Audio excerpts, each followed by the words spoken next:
Hello everyone. So today my presentation it's gonna be on Quentin Tarantino. He's like a famous director, writer, actor, all that. So I'm gonna start off with a witty quote by him, which is when people ask me if I went to film school, I tell them no, I went to films. So considering how successful he is, I know maybe that's the right way to do it. Yeah. I'm going to start with a basic, breakdown, like a roadmap of this presentation. I'm going to start off with his background and rise to fame, and then I'm going to talk about his motivation behind his movies, a brief description of some of his famous projects, similarities amongst those projects in terms of like some scene analysis. We'll be analyzing two scenes, and finally we're going to talk about Tarantino's impact on Hollywood, right? Early biography. Yeah, he was born on March 27, 1963, in Knoxville, Tennessee. His dad, Tony Tarantino, was an actor, left before he was born. And ever since a young age, Tarantino was like highly interested in movies, films, all that kind of stuff. He really wasn't huge into like schooling, such like the most young kids, but he was really fond of like history, and like he really thought of it as like watching a movie, which is pretty interesting because a lot of people like a lot of young kids really don't think of history that way. They think of it, myself included, as like a pretty dry subject. But his interest in movies landed him a job in a movie store where he wrote the scripts for True Romance and Natural Born, and later on he was able to sell those scripts to Tony Scott and Oliver Stone for a very decent amount of money. Once he started working at Senegal after leaving the movie store, so that's where he met these two people, and he used the money made from it to like finance his third project, Reservoir Dogs, which basically blew him up. Which like he received a number of accolades. He was able to get good stars on the cast. So yeah, that's where he, I think, really blew up.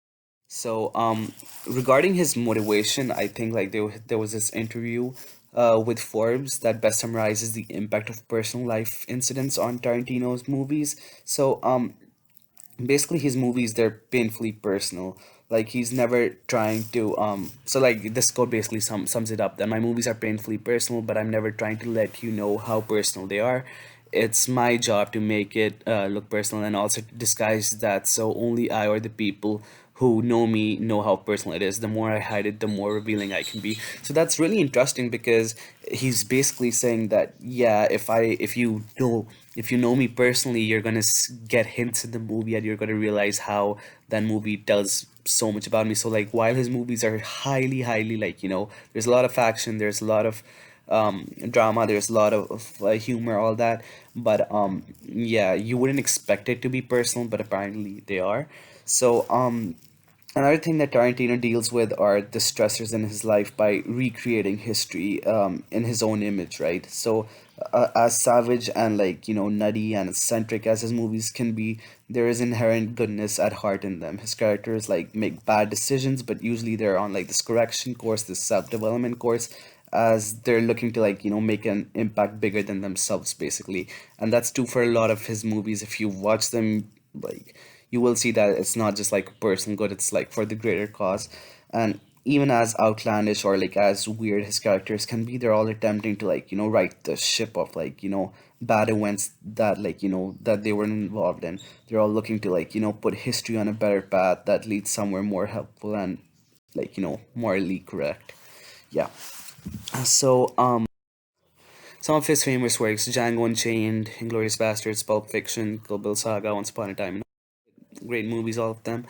Some of moving on to some of the recurring themes in Tarantino's work. There's history. So I mentioned it before, huge fan of history. All of his movies, one way or the other, they bring up historical events, right? Or like some aspect of history. Like in Inglorious Bastards, you have the World War II thing and the Nazis. In Django Unchained, you have like the American slave market, slave trade, and all that. And for like Once Upon a Time in Hollywood, you have the Manson family murders. So there's always like some form of historical reference or like something that he brings up, right? Next, revenge. Revenge is a common theme, but more in like an abstract way rather than the common definition of revenge. although some movies might have like revenge in its literal sense, but yeah, there's always like the plot usually revolves around the main character looking to like basically like correct something that was wrong. So yeah, there's a lot of violence, there's a lot of dark humor, there's a lot of blood in his movies, there's a lot of action. You will see a lot of that, and I don't know, maybe some of you might not be into that, but that usually gets me pretty hooked to movies. Regarding the mise en scène, he uses sound, he uses like lights, sound, like props, all that really like really differently. Like he makes his character stick out with the props, with like the clothing, all that. um at the same time with the music, like always finds the right mix of like music and camera angles and all that. So he's I'll talk about them more in detail, show examples of that in the later slides, but yeah, unpredictability, like Tarantino will have you hooked to the edge of your seats. Like you can basically be seeing like a movie and be expecting one thing happening, and the very next moment something completely will different will catch you off guard. So yeah, there are always these like short takes where like, I mean, there are going to be long takes as well, but there are going to be some of these short takes where like the next thing it's just like completely switches up. So that's pretty interesting. And finally, exaggeration. I feel Tarantino has a lot of exaggeration, whether it comes to like fights, or like whether it comes to like the use of props and like clothing again and all that. But like yeah, there's always to like which basically provides that sort of like a small like kind of a humor, like like a witty humor. So that's always nice to know. It like keeps you pretty active, keeps you engaged. Like his movies usually don't like bore you out or something. So moving on to Django Unchained, here's a small what do you call it? A brief description from IMDb, that with the help of a German bounty hunter, freed slave sets out to rescue his wife from a brutal Mississippi plantation owner. One of my favorite movies of all time, great movie. I'm sure most of you might have watched it, but if you haven't, like I would definitely suggest you to watch it. It's basically talks about like the slave trade, and talks about like this, gives a personal example of personal as in like an example of a slave trade, of a family that's broken up. And I won't get too much into the spoilers, rather like let's just talk about it. So right now you'd have to like click on the link that I sent on the chat on WebEx, and once you've watched that, then you can hear the rest of this part. Right now would be a good time to pause. Once you come back, and we can talk about the scene analysis. So you can see he makes use of like wide angle shot, and that's not just something that's limited to this scene. You will see a lot of his like action or like climax scenes are going to be wide angle. They're going to show like the main character or like characters like right there in the surroundings to like give that sense. So he's a big fan of the wide angle shot. You can see the props, like the blue prop that just makes Jamie Foxx stand out right there. And it's basically, it shows like this kind of a change that, yeah. And like even in the start, they say they're making fun of the suit, and they're like the woman's like, why would you wear that on purpose? But anyway, like he basically uses these kind of props like the whip as well later when Jamie Foxx uses it. It's basically like trying to like show like the sense of revenge that I've mentioned before as well. Like he's giving the Brittle brothers what they deserve. So that's like a common theme in the movie as well. And then like this mix of like non-diegetic sound and diegetic sound, and then like honest sounds and all that, honest and non-honest sound, dishonest sounds. Like he finds the right mix, like the music as well, w- like the peaceful music, the classical music that's playing while he's hitting the man with the brother with the whip. It's like you might think that that's not the best music to go ahead with that scene of like just whipping someone, but at the same time it just like feels right. Like it gives this sense of like achievement. So yeah, he definitely does a great job with the music. And then dark humor, yeah, you can just understand that, yeah, like there's small bits of humor here and there, like exaggeration basically, like the sound of the whip, the sound of like and the sound of the guns and all that. Like even his dialogue where he talks even his dialogue, like he's basically bringing out karma when he talks about the way I like you, you die. So that's pretty interesting. Moving on to Inglorious Bastards, that's the other movie that I'm gonna give a small IMDb description about. It basically talks about Nazi-occupied France during World War II, and a plan to assassinate Nazi leaders by a group of Jewish U.S. soldiers coincides with the theater owners' vengeful plans for the same. Great, great movie.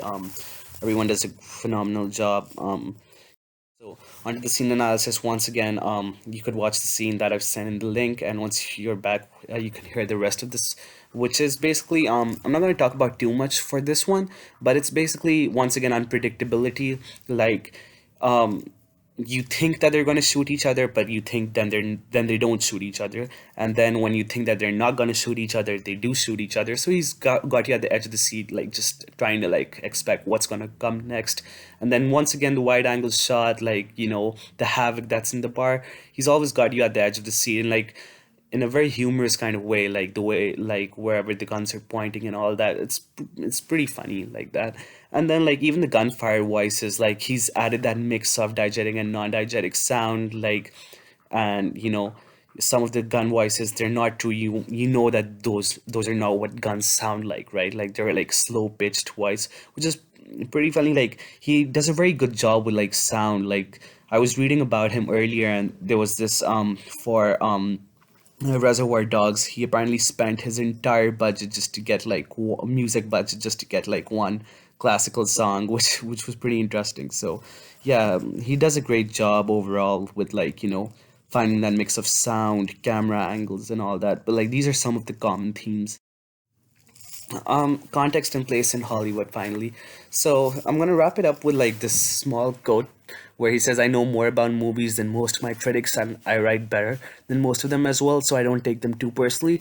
So while he's not trying to say that, hey, while he's not trying to like be too egoistic and all that, and too confident, oh, like I don't care what anyone says, what he's basically trying to say is that, yeah, I'll take criticism like for smaller micro level things, but when it comes to like the plot of the story, I want to give something that resembles that talks about me, that's like something that's personal to me, something like that. So that's why his movies are that's why like the main plot or like the main things of the movie are never really like affected by like critics and all that. So while small things are obviously, like, as a director with like an entire team, he's gonna take like advice from everyone, but when it comes to like just like critics trying to bash like his storyline or something, that's not what he usually is okay with.